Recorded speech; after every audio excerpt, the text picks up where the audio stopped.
வணக்கம் மக்களே. நம்ம கார்த்திக் கதையில் ஜூலை 13 என்ன நடக்க போகுது அப்படிங்கிறத பற்றி தாங்க இந்த வீடியோவில் இப்போ நம்ம பார்க்க போகிறோம். வீடியோவுக்கு மறக்காமல் லைக் பண்ணிக்கோங்க. நீங்கள் லைக் பண்ணுறது தான் எங்களுக்கு அடுத்தடுத்து வீடியோ போடுறதுக்கு ரொம்பவே இன்ட்ரெஸ்டிங்காக இருக்கும். ஸோ மறக்காமல் லைக் பண்ணிவிட்டு இந்த வீடியோவை தொடர்ந்து பாருங்கள். என்ன நடக்குது அப்படின்னு பார்த்துக்கிட்டிங்கன்னா, நம்ம ஹீரோ வந்துட்டு நேராக அந்த டாக்டர் பொண்ணுக்கிட்ட எல்லாத்தையுமே கேட்குறாங்க. டாக்டர் பொண்ணும் அந்த எல்லாத்தையுமே சொல்லிடுறாங்க. இதை கேட்டதும் ஹீரோவுக்கு அதிர்ச்சி ஆகுது. அப்போது ஹீரோ வந்துட்டு மறுபடி வந்துட்டு நேராக மயிலையும் ரோகிணியையும் பார்க்குறாங்க. அப்போது மயிலு சொல்கிறாரு, பார்த்தீங்களா சகல என்ன நடந்துச்சாங்க? அந்த டாக்டர் பொண்ணு அப்படி என்ன சொன்னாங்க அப்படின்னு கேட்குறாங்க.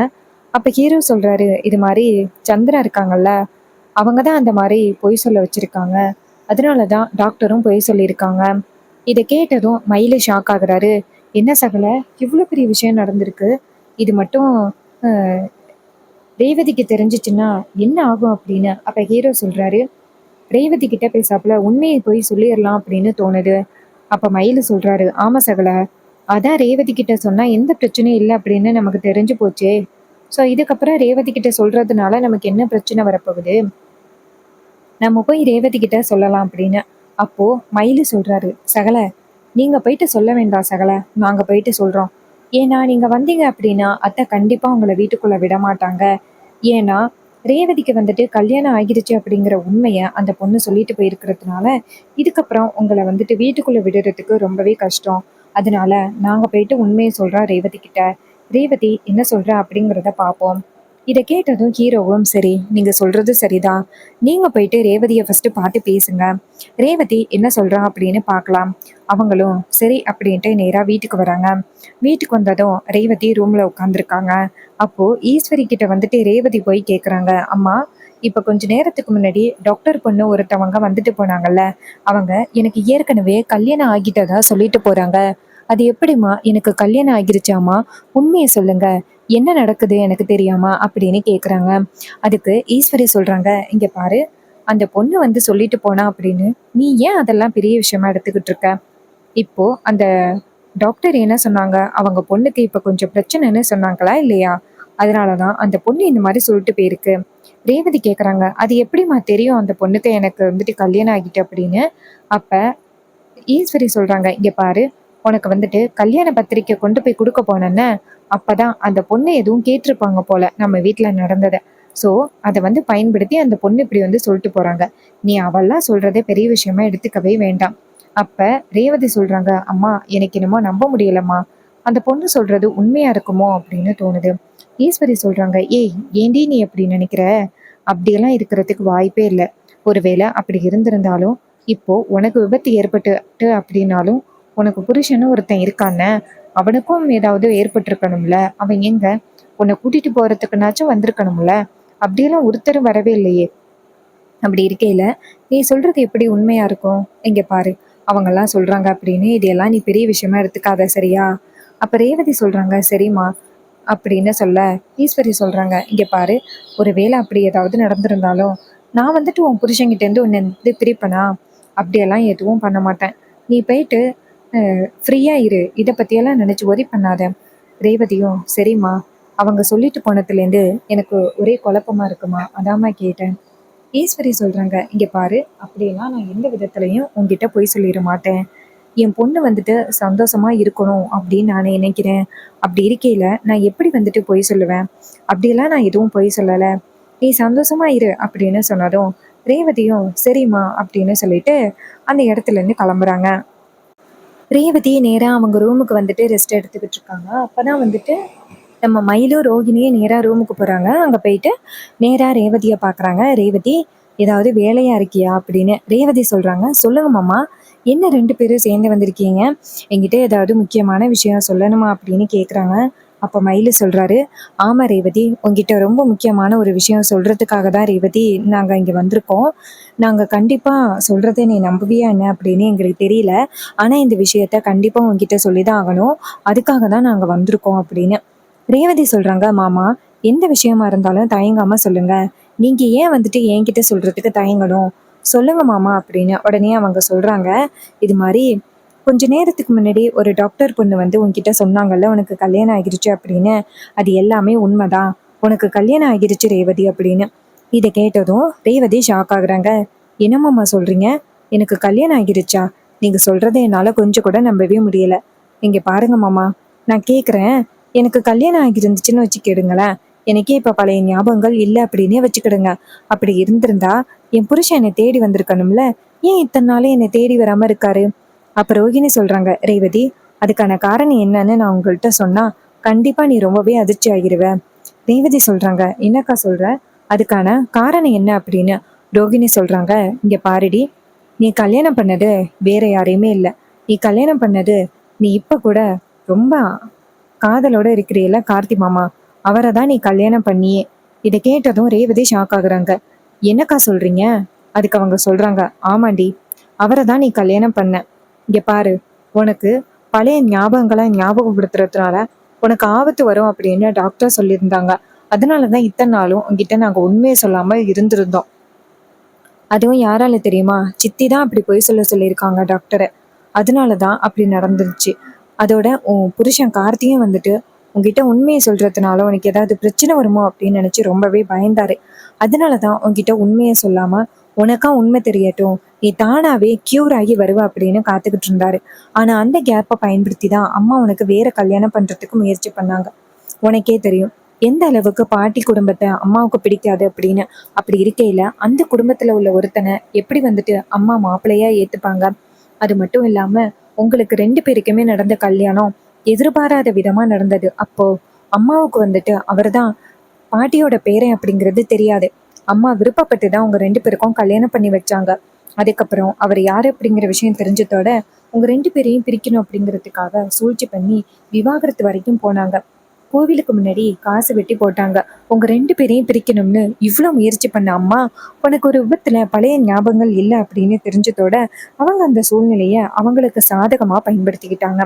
அதனால தாண்டி இன்ன வரைக்கும் அம்மா வந்துட்டு உன்கிட்ட அந்த உண்மையை சொல்லல. இதை கேட்டதும் ரேவதி ஷாக் ஆகுறாங்க. அக்கா, நீங்க சொல்றதை என்னால கொஞ்சம் கூட நம்பவே முடியல. எனக்கு பின்னாடி இவ்வளவு பெரிய சூழ்ச்சி நடந்துச்சா? அம்மா எதுக்காக இப்படி நடந்துக்கிட்டாங்க? அதுக்கு ரோகிணி சொல்றாங்க, இங்க பாரு, இது எல்லாத்துக்குமே என்ன காரணம் தெரியுமா? உன்னை வந்துட்டு கார்த்திகிட்டேருந்து பிரிக்கணும். அதுக்காக தான் அவங்க இவ்வளவு பெரிய வேலையை பண்ணாங்க. இதை கேட்டதும் ரொம்பவே அதிர்ச்சி ஆகுறாங்க ரேவதி. என்னடா இது அடுத்தடுத்து இப்படி நடக்குது அப்படின்னு ரேவதிக்கு ரொம்பவே அதிர்ச்சியா இருக்கு.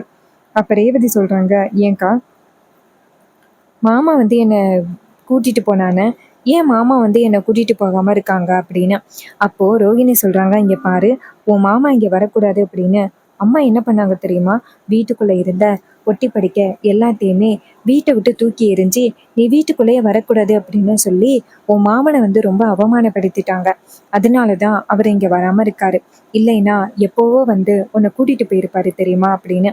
இதை கேட்டதும் ரேவதி ஷாக் ஆகுறாங்க. என்னக்கா இது, இவ்வளவு பெரிய விஷயம் நடந்திருக்கு அப்படின்னு.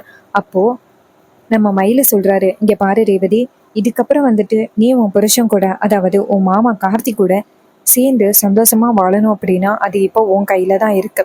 அத்தையை எதிர்த்து தான் நீ இதை பண்ணலாம் அப்படின்னு. உடனே ரேவதி சொல்றாங்க, எப்போ வந்துட்டு நீங்க எனக்கும் அவருக்கும் கல்யாணம் ஆகிடுச்சு அப்படின்னு சொன்னீங்களோ அப்பவே வந்துட்டு நான் மாமாவை தான் கல்யாணம் பண்ணிப்பேன் அப்படின்னு நான் முடிவு பண்ணிட்டேன். நான் போயிட்டு அம்மா கிட்ட கேட்குறேன். அப்போ ரோகிணி சொல்றாங்க, ரேவதி, நான் இப்பவே வந்துட்டு கார்த்தியை உன்னை சந்திக்க வைக்கிறேன். நீ வந்துட்டு கார்த்தியை போய் பாரு. அவர் அடுத்து என்ன பிளான் பண்றது அப்படிங்கிறத பத்தி சொல்லுவாரு. அவர் சொல்லிட்டாரு அப்படின்னா அதுக்கப்புறம் உன் இஷ்டப்படி எப்படி நடந்துக்கணுமோ அப்படி நம்ம பிளான் பண்ணலாம், சரியா? உடனே ரேவதி சொல்றாங்க, சரிக்கா, நான் மாமாவை போய் பார்க்குறேன். மாமா இப்போ எங்க இருக்காரு அப்படின்னு. அதுக்கு அவங்க சொல்றாங்க, உன் மாமா வந்துட்டு இப்போ கோவில்ல தான் உனக்காக காத்துக்கிட்டு இருக்காரு. நீ போயிட்டு அவரை பாரு அப்படின்னு. இதை கேட்டதும் ரேவதியும், சரிக்கா, நான் உடனே போயிட்டு மாமாவை பார்க்குறேன் அப்படின்னு சொல்லிட்டு நேரா கோவிலுக்கு போறாங்க. நேரா கோவிலுக்கு போயிட்டு நம்ம ஹீரோவை பார்க்குறாங்க. ஹீரோ வந்துட்டு ரேவதியை பார்த்ததும் ரொம்பவே சந்தோஷமா, வா ரேவதி அப்படின்னு சொல்ல ரேவதி சொல்றாங்க, மாமா, ஏன் மாமா இத்தனை நாளும் என்கிட்ட உண்மையை சொல்லாம இருந்தீங்க அப்படின்னு. அதுக்கு அவர் சொல்றாரு, இங்க பாரு ரேவதி, நான் வந்துட்டு நீ ரொம்பவே சந்தோஷமா இருக்கணும் அப்படின்னு நினைச்சேன். உனக்கு வந்துட்டு எந்தவித பிரச்சனையும் வரக்கூடாது அப்படின்னு நினைச்சேன். அதனால தான் நான் அவன்கிட்ட உண்மையை சொல்லாம இருந்துட்டேன். என்னை மன்னிச்சிரு ரேவதி. அப்ப ரேவதி சொல்றாங்க, இங்க பாருங்க மாமா, அப்ப நீங்க தான் என்னுடைய ஹஸ்பண்டா அப்படின்னு. அதுக்கு அவர் சொல்றாரு, ஆமா ரேவதி, நான் தான் உன்னோட ஹஸ்பண்ட் அப்படின்னு. இதை கேட்டதும் ரேவதி ரொம்பவே சந்தோஷப்படுறாங்க. மாமா, இது மாதிரி உங்களை தான் கல்யாணம் பண்ணணும் அப்படின்னு நான் ஆரம்பத்துலேருந்தே நினச்சிக்கிட்டு இருந்தேன். ஆனால் அம்மா வந்துட்டு என்னை ரொம்பவே கட்டாயப்படுத்தி மருதுக்கு கல்யாணம் பண்ணி வைக்கிறதுக்காக ட்ரை பண்ணாங்க. வேற வழி இல்லாமல் நானும் சரி அப்படின்னு சொன்னேன் அப்படின்னு. இதை கேட்டதும் அவங்க சொல்கிறாங்க, சரி விடு பார்த்துக்கலாம் அப்படின்னு சொல்லிட்டு நான் தான் உன்னோட ஹஸ்பண்ட் அப்படின்னு சொன்னதும் ரேவதிக்கு பயங்கர சந்தோஷமா இருக்கு. அப்போ ரேவதி சொல்கிறாங்க, நான் போயிட்டு அம்மா கிட்ட போய் கேட்குறேன், ஏமா என்கிட்ட வந்துட்டு அவ்வளோ பெரிய பொய் சொல்லி என்னை வந்துட்டு ஏமாத்துனீங்க அப்படின்னு கேட்குறேன். அப்போ ஹீரோ சொல்கிறாரு, இல்லை ரேவதி, இப்போ போயிட்டு அம்மாவை பார்த்து அப்படி பேசுறது சரியில்லை அப்படின்னு தோணுது.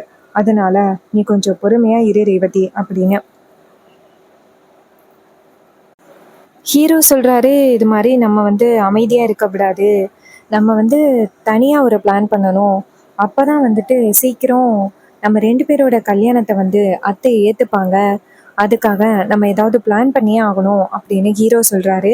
அப்ப ரேவதி சொல்றாங்க, நான் வேணும்னா அம்மா கிட்ட பேசி பார்க்கவா? நான் அம்மா கிட்ட பேசி பார்க்குறேன், அம்மா கண்டிப்பா வந்துட்டு எனக்காக சரின்னு சொல்லுவாங்க. அப்ப ஹீரோ சொல்றாரு, இல்ல ரேவதி, அத்தை சரின்னு சொல்றதுக்கு வாய்ப்பே இல்லை. அத்தை வந்துட்டு அந்த அளவுக்கு என் குடும்பத்து மேல கோவமா இருக்காங்க. பாட்டியோட இறப்புக்கு காரணம் இன்னும் என்னோட பாட்டி தான் அப்படின்னு அத்தை பயங்கர கோவத்துல இருக்காங்க. அதனால அத்தை என்னைக்குமே நம்மளோட கல்யாணத்தை ஏத்துக்கிறதுக்கு வாய்ப்பு இல்லை.